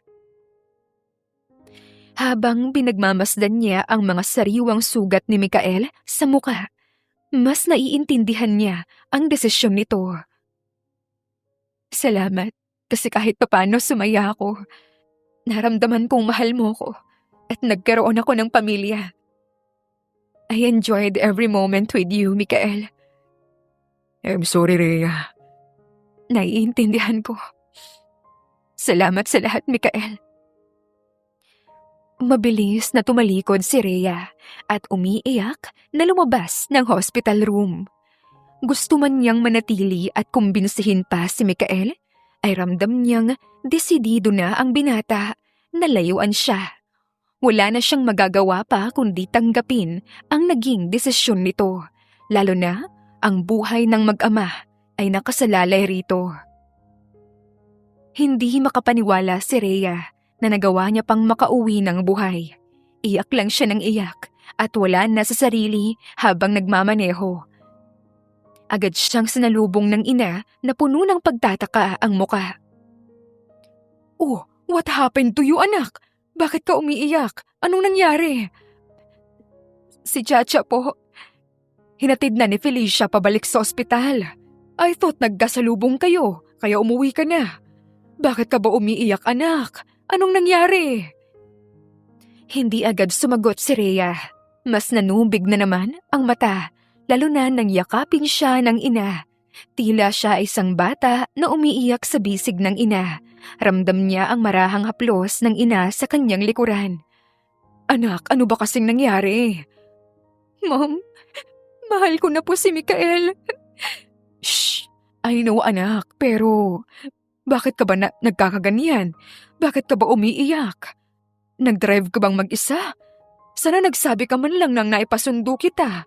Nag-away ba kayo ni Mikael? Ayaw po sa akin ni Mikael. Mahal niya ako pero ayaw niyang magkatuluyan kaming dalawa. Naiintindihan ko naman dahil kaligtasan nilang magamang nakasalalay. Nanatiling tahimik ang ina ni Rhea at marahan siya nitong inakay papasok hanggang sa makarating sila sa living room ng bahay. Pinaupo si Rhea ng kanyang ina at pinunasan nito ang mukha niya. Ano bang napag-usapan niyo? Si Rico po ang may gawa ng nangyari sa kanila, Mommy. Naiintindihan ko pong pinili ni Mikael ang kaligtasan nilang mag-ama. Pero hindi ko po matanggap na mahal namin ang isa't isa. Pero hindi namin magawang magsama dahil kay Rico. Napag-usapan niyo na ba ang manang maayos? Baka naman nadala lang si Mikael. Nadala lang ang damdamin niya. Mabait na lalaki yun. Halatang mahal ka rin niya, anak. Baka nasabi lang niya yun dahil sa nangyari. Hirap na huminga si Rhea. Ngunit gusto niyang linawin sa ina ang lahat. Sigurado na po siya, Mami. Okay lang. Masakit pero naiintindihan ko. Ang mahalaga ang kaligtasan nila, lalo na si Chacha. Hindi pa rin po nahuhuli si Rico kaya alam kong mahalagang lumayo talaga muna kami. Hindi natapos ni Rhea ang sasabihin nang biglang mag-ring ang cellphone niya. Wala na sana siyang balak sagutin yon, ngunit nang makitang si Felicia ang tumawag, wala siyang nagawa, kundi sagutin ang tawag. Malalim muna siyang huminga at bahagyang pinakalma ang sarili. Hello? Where are you? Are you still in the hospital? Bakit? Anong meron? Mabilis na napatayo si Rhea sa pagkakaupo nang marinig niya ang iyak ni Chacha. Kahit nangihina at pagod na kakaiyak, dali-dali siyang lumabas ng kanilang bahay. Agad namang sumunod sa kanya ang ina. Bakit umiiyak si Chacha? Anong nangyari? Si Rico! Muntik nang masunog yung kwarto ni Mikael! Gawa ni Rico! Kung di pa kami dumating, baka tuluyan nang nasunog yung kwarto ni Mikael! Ano? Nasaan si Mikael? Ayos lang ba siya? Nailigtas na namin siya. Naapula na rin ang sunog. Pinalipat ko na sila sa isang private room. Pero si Chacha, iyak siya ng iyak. Hinahanap ka. Sige. Diyan ka muna, okay? Babalik na ako. Agad na pinatay ni Rhea ang tawag at basta na lamang binuksan ang pintuan ng sasakyan niya. Anak, where are you going? Babalik po ako sa hospital, Mommy. Kailangan ako ng mag-ama. Sasama ako. Mabilis na sumakay ang ina ni Rhea sa sasakyan. Agad na pinaharurot ni Rhea ang sasakyan patungo sa ospital. Nanginginig siya at naiiyak na naman habang tinatawagan ang kaniyang kuya. Hindi na niya kaya ang ginawa ni Rico. Hindi siya papayag na hindi magbabayad ang binata sa kasalanan nito sa kanila. Hello? Kuya, I need your help.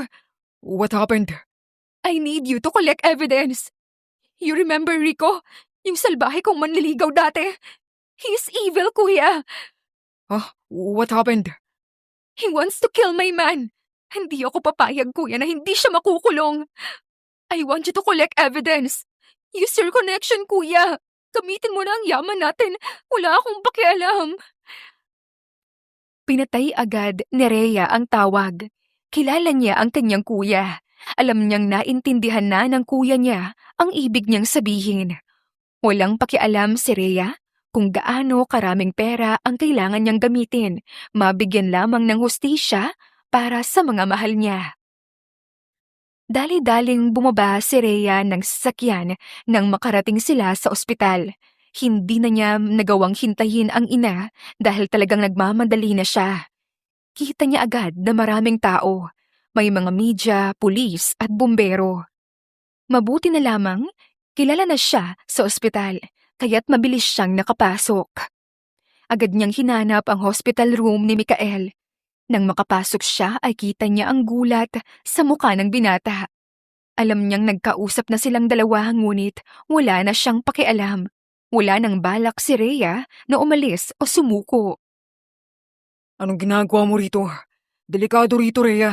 Baka nasa tabi-tabi lang si Rico. Naririnig mo bang sarili mo? Ako pa rin ang iniisip mo kahit muntik ka nang masunog. Hindi na ako aalis pa, Mikael. Rhea, Inis na sinugod siya ni Rhea. Pinagahampas niya ang dibdib nito sa inis. Natigilan na lamang siya nang maalala ang kalagayan nito. Nahihiya siyang napalingon sa paligid nila. Gulat ding nakatingin sa kaniya ang ina, kaibigan, lalo na si Chacha. Mariing napapikit si Rhea at huminga ng malalim. Bahala ka sa gusto mo. Magalit ka na kung magagalit ka. Pero hindi ako aalis, Mikael. Hindi ako lalayo. We will fight him together. Hindi ako papayag na lalaban kayo ni Chacha nang kayo lang. Sasama ako sa inyo. pero kasi... Pwede bang magpagaling ka muna? Mag-uusap tayo pag magaling ka na. Sa ngayon, hindi ako aalis rito. I'll be staying here with you. Sa ayaw at sa gusto mo. Masamang tiningnan ni Rhea si Mikael na hindi na nagsalita pa at nanahimik na lamang. Huminga si Rhea ng malalim sa kanilapitan si Chacha. Kalmado na ito kumpara kanina. Marahan siyang ngumiti at lumuhod para makapantay niya ang bata. Ayos ka lang? Saan po kayo galing? Hindi na po ba kayo aalis? Dito lang po ba kayo? Hindi na. Dito lang ako. Ngumiti si Rhea at marahang hinaplos ang mukha ng bata. Aalagaan ko kayo ng papa mo. Promise po? Promise. Agad yumakap si Chacha kay Rhea. Kahit papaano gumaan ang pakiramdam ni Rhea. Naging mabilis ang araw at walang araw na hindi nawala si Rhea sa tabi ng mag-ama. Ilang linggo na rin silang hindi masyadong nag-uusap ni Mikael. Sa nagdaang araw, hindi niya na muna gaanong kinakausap si Mikael. Tahimik din ang binata at hinahayaan niya lamang si Rhea na alagaan silang mag-ama. Nang pwedeng iuwi si Mikael, hindi na nagdalawang isip pa si Rhea na iuwi ang mag-ama sa bahay nilang mag-ina. Wala naman siyang narinig na reklamo mula kay Mikael. Huwag ka munang gumalaw. Hindi pa magaling yung iba mong sugat. Thank you, Rhea. Kung may kailangan ka, tumawag ka lang. Huwag kang pasaway. Galit ka pa rin ba? Natigilan si Rhea at napatitig sa kanya. Lalo pa siyang natigilan nang maramdaman ang palad nito na humawak sa isa niyang palad. Napatingin siya sa mata nito na seryoso nang nakatingin sa kanya. Pwede na ba tayong mag-usap? Hindi ka na ba galit? Bumuntong hininga si Rhea, saka tumango. Marahan siyang hinila ni Mikael paupo sa tabi nito at mas hinigpitan ang hawak sa kamay ni Rhea. Kalmado na ba ang isip mo? Oo. Pasensya ka na sa mga nasabi ko. Alam kong nasaktan kita dahil doon. Pero inisip ko lang talaga ang kapakanan mo. Pati na rin ni Chacha. Natatakot ako sa kayang gawin ni Rico sa inyo. Wala na akong pakialam kung may gawin siya sa akin. Pero sa inyo, natatakot ako. Mayaman siya. Mahirap lang ako. Simpleng tao. Idagdag mo pa na marami siyang koneksyon. At hindi ko alam kung ano ang kaya niya pang gawin. Makuha lamang ang gusto niya. Mabilis na nanlambot si Rhea. Marahan niyang hinaplos ang pisngi ni Mikael at matamis na ngumiti. Alam ko naman yon. Kaya nga naiintindihan kita, di ba? Tsaka hindi ko rin talaga kayo kayang layuan ni Chacha. Tapos alam kong guguluhin pa rin kayo ni Rico. Kasi kahit nalayuan ko kayo, kung nariyan lang siya sa paligid natin, hindi pa rin kayo ligtas. Alam ko, pasensya ka na. Maling pinagtabuyan kita, Rhea. Nag-aalala lang talaga ako para kay Chacha at para sa'yo. Akala ko, kapag pinili kong layuan ka, titigil na siya. Handa naman akong protektahan si Chacha. Kasama ka. Basta dito ka lang. Hindi ako aalis. Hindi mo ko kailangan ipagtabuyan. Unti-unting hinayaan ni Rhea ang sariling tumabi ang sarili kay Mikael. Yumakap siya rito at dinama ang init ng bisig nito. Naramdaman naman niya ang braso ni Mikael na yumapos rin sa kanya. Malaki siyang napangiti at inihilig ang ulo sa dibdib nito saka pumikit. Ganitong-ganito ang gusto niyang mangyari. Ngayon damang-dama niya si Mikael. Alam niyang tuluyan na itong sumuko para sa kanila. Mahal kita. At tama ka. Pwede naman nating ipaglaban at protektahan ang bawat isa ng hindi naghihiwalay. Hindi pwedeng manaig palagi ang kasamaan ni Rico. Gagawin natin ang lahat ng paraan para tigilan niya lang tayo. Mahal din kita. Kayo ni Chacha. Huwag kang mag-alala. Tinutulungan na tayo ng kuya ko. Hindi ako papayag na hindi makukulong si Rico pagkatapos niya kayong saktan ni Chacha. Hindi ako papayag, Mikael. Kung kailangan kong gamitin lahat ng pera ko, gagawin ko. Mapakulong lang siya. Hindi na sumagot pa si Mikael. Bagkus ay marahang naramdaman ni Rhea ang labi nito na dumampi sa kaniyang noo. Napatingala siya at agad nagtama ang kanilang mga mata. Hindi na siya nag-aksaya pa ng oras. Mabilis na humalik si Rhea sa labi ni Mikael. Halik na puno ng pananabik at pagmamahal. Buong lakas yung ginantihan ni Mikael. Wala nang takot, kundi puno ng pagmamahal at tiwala. Halos 2 buwan din ang lumipas at mas naging maganda ang lagay ni Mikael. Gamit ang naipong pera mula sa naging trabaho noon, ginawa niya itong puhunan upang makapagpatayo ng maliit na talyer sa lugar. Suportado naman ni Rhea ang nobyo, lalo na at gustong-gusto niyang makita na kahit papaano nakakaangat na si Mikael sa buhay. Naging abala si Rhea sa parating na charity gala na pinagplanuhan niya matagal na. Bumalik siya sa Maynila at isinama ang mag-ama upang maipakilala niya ito sa marami. Dahil nais ni Rhea na malaman ng lahat na si Mikael at Chacha ang pinili niyang mahalin at makasama sa buhay. Where's your daughter and your boyfriend? Nasa hotel room pa po sila. Nag-aayos po. Ako na po ang nauna rito dahil maraming bisita. Masaya ako para sa'yo, anak. Ngumiti si Rhea at yumakap sa ina. Formal ang suot nila at lahat sila'y nakaayos. Masaya din po ako, Mommy. Finally, after so many years, natuloy din ang charity gala na gusto ko. Tapos kasama ko pa kayong mga mahal ko sa buhay. Basta anak, tandaan mo, gawin at piliin mo lagi ang magpapasaya sa'yo. Nakahanda na ang lahat, Mommy. Alam kong pupunta ngayon si Rico ngayong gabi. I invited his family here. Sigurado akong kukunin niyang pagkakataon yun para makapunta rito. Sigurado ka na ba sa plano mo, anak? Opo, Mommy. Ayoko nang patagalin pa ang gulong to. Mikael and Chacha deserve sa justice. Matatapos na rin ang kabaliwan ni Rico ngayong gabi.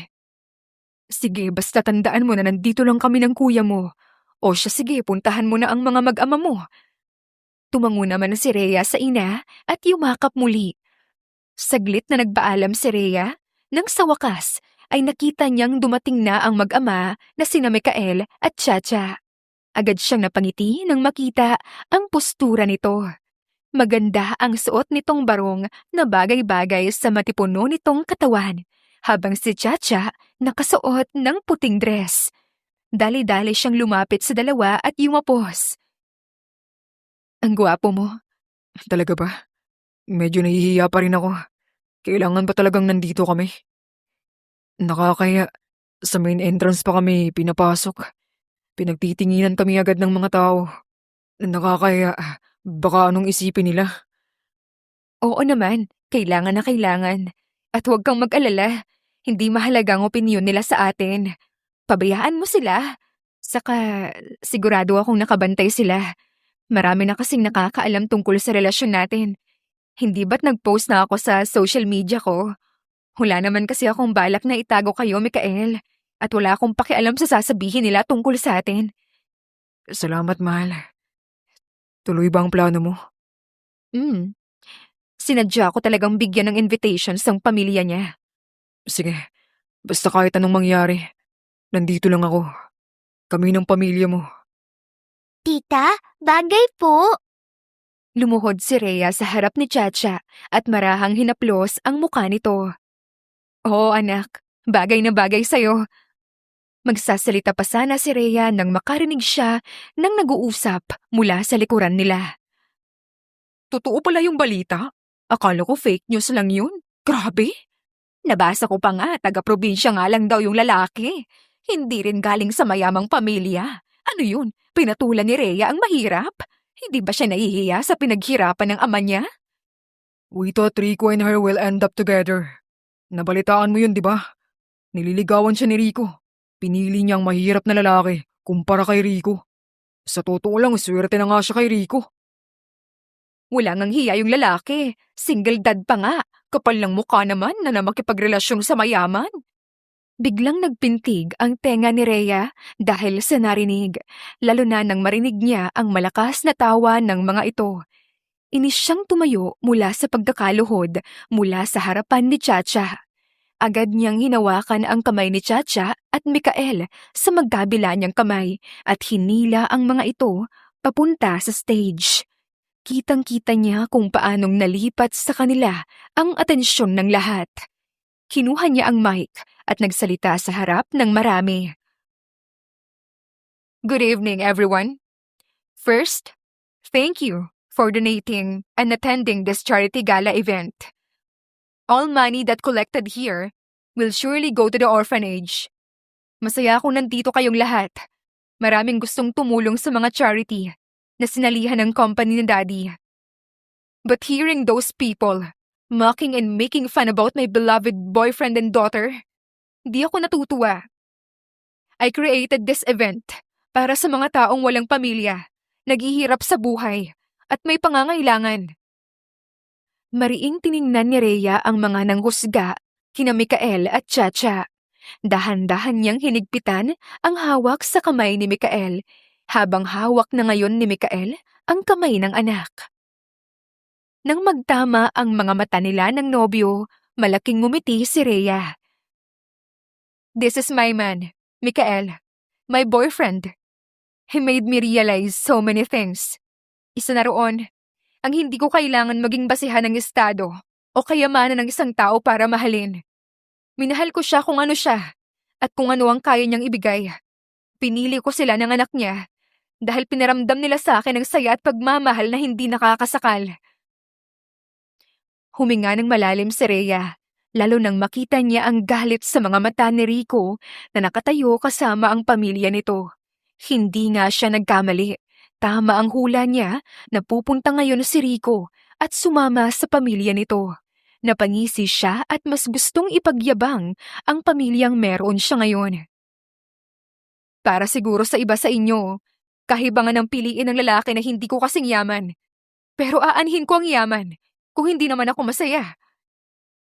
Maybe my boyfriend is not rich in money, pero sigurado ako na mayaman siya sa pagmamahal at pagiging mabuting tao. Mas pipiliin ko ang lalaking marunong magmahal ng anak kesa sa lalaking puro yabang at pera lamang. Tumingin siya ng mariin kay Rico at nangaasar itong ginisihan. Agad siyang gumilid ng tayo kasama ang mag-ama para makita ng lahat ang pinaka-pinaghandaan niya. Nagtagal din bago nila nalikom ang lahat ng ebidensya.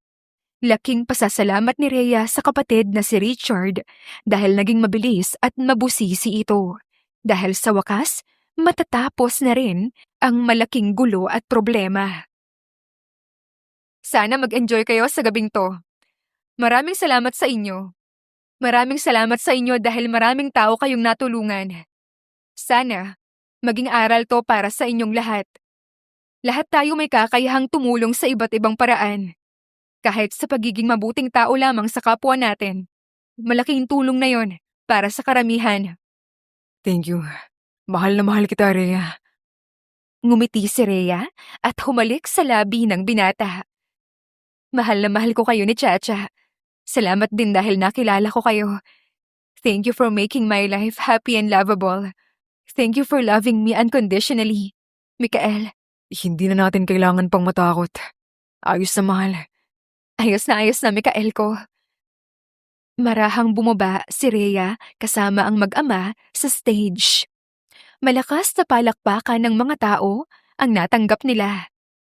Nakipag-usap muna siya sa iilang mga biggest sponsors ng kanyang event. Nang makita ni Rhea na pumasok si Rico sa isang pribadong silid, mabilis niyang hinila ang mag-ama papunta sa private room kung nasaan ang kapatid, kaibigan at ina niya. Dito muna kayo ni Chacha. Gagawin mo na ba? Oo, dito lang kayo. Mag-iingat ka. Nandito lang kami. Anak, mag-iingat ka. Safe ako, Mommy. Kausap na ni Kuya ang mga pulis. Nakahanda na ang lahat oras na may gawin siyang masama. Nandito lang kami, mahal ko. Tumango si Rhea at yumakap sa kasintahan. Agad silang lumabas ng kuya niya. Pumunta si Richard sa kabilang silid kung nasaan ang mga pulis. Habang pumasok naman si Rhea kung saan pumasok kanina si Rico. Hindi nga siya nagkamali. Naroon si Rico. Nagulat pa ito sa kanya nang makita siya. Anong ginagawa mo rito? Hindi ka ba masayang nakita mo ko? Talagang may lakas ka pa ng loob na sumama sa pamilya mo? Paano ako magiging masaya, ha? He stole you from me. Hindi mo ako pag-aari, Rico. Wala sa iyong inagaw si Mikael. Ano bang nagustuhan mo sa basurang yun? Sana talaga, pinatay ko na lang siya. Marami, Rico. Marami. At handa akong ipamukha sa iyo lahat yon. At lahat ng nagustuhan ko sa kanya. Wala yun sa'yo. You're crazy, Rhea. Ikaw ang baliw, Rico. Ano? Akala mo nakalimutan ko na lahat ng ginawa mong gulo? You are obsessed and crazy. Ako? Baliw? Baka ikaw? Dahil nagawa mo akong ipagpalit. Tingin mo, Hahayaan ko kayo na maging masaya. Tingin mo ba, papayag ako na makuha ka niya? Hindi ako papayag, Rhea. Hindi pa tapos ang gulong to. And you think I will let you do that? Hindi, Rico. Dahil ngayong gabi, sinisigurado kong matatapos ang lahat-lahat ng kalokohan mo. Magbabayad ka sa kasalanan mo, Rico. Kaya mo, Rhea? Tingin mo ba, kaya mo akong ipakulong? Malaking ngumisi si Rhea. Kitang-kita niya kung paanong nagbago ang emosyon at ang mayamang itsura ng mukha ni Rico dahil sa ekspresyon ng mukha niya. Dahan-dahan siyang lumapit rito. Makukulong ka, Rico. Mabubulok ka sa kulungan. Bago pa makapagsalita si Rico, biglang bumukas ang ilaw ng buong silid. Kasunod noon, ang pintuan kung saan magkakasunod na pumasok ang mga pulis. Agad pumagilid ang mga ito kay Rico. Kitang-kita ni Rhea kung paanong kinain ng takot ang mukha ni Rico. Pumasok din sa pintuan si Mikael kasama si Felicia. Hindi na nila sinama si Gina para may magbantay sa bata. Ano to, ha? Ginagago mo ba ako, Rhea? You think you can escape? Baka nakakalimutan mo, Rico. Mayaman din kami. I can turn you down too. Mabilis na lumapit ang isang pulis kay Rico at nilagay ang 2 kamay nito sa likod at nilagyan ng posas. Ano ba? Wala akong kasalanan. Bakit ako, Rhea? Help me! Talaga bang gusto mo akong makulong? Gusto mo akong mabaliw? Matagal ka ng baliw, Rico. Ikulong nyo na yan. Make sure na hindi yan makakatakas. Agad na kinaladkad palabas ng kwarto si Rico. Sumigaw pa ito habang hila-hila ng mga pulis at nagmamakaawa. Ang ilang bisitang nakakita sa nangyari sa labas ng kwarto napatingin sa kanila at natigilan. Ngunit wala nang pakialam pa si Rhea sa mga ito. Ang mahalaga sa kanya ngayon, nakulong na sa wakas si Rico. Walang sino man ang manggugulo sa kanila. Tapos na, mahal. Ayos na lahat. Mas pinili ni Rhea ang manumbalik sa probinsya kasama ang mag-ama. Ang manirahan sa simpleng buhay kasama ang mga mahal niya sa buhay. Malaki ang ngiti ni Rhea habang naghahanda siya ng breakfast nilang 3. Si Chacha na nakaayos na at handa nang pumasok para sa school at si Mikael na bihis na rin para pumasok sa talyer na pag-aari niya. Agad namang napangiti si Rhea nang halikan siya ni Mikael sa labi. Halos 1 taon na silang dalawa, ngunit hanggang ngayon hindi pa rin nawawala ang kinang at sigla ng pagmamahalan nilang dalawa. Habang mas tumatagal, mas minamahal pa ni Rhea at Mikael ang isa't isa. Good morning. Good morning, mahal. Good morning po, Mama. Ano? Anong itinawag mo sa akin? Mama na po itatawag ko sa inyo kasi mama ko naman po kayo, di ba? Oo naman. Halika nga rito. Yumakap agad si Rhea kay Chacha. Naiiyak niyang hinalikan ang pisngi ng bata. Hindi niya magawang makapaniwala na mama na talaga ang tingin sa kanya ni Chacha. Nag-angat siya ng tingin kay Mikael na malaki ang ngiti na pinapanood ang kanyang mag-ina. Mahal na mahal ni Rhea ang mag-ama. Ganoon din si Mikael sa kanyang mag-ina. Hula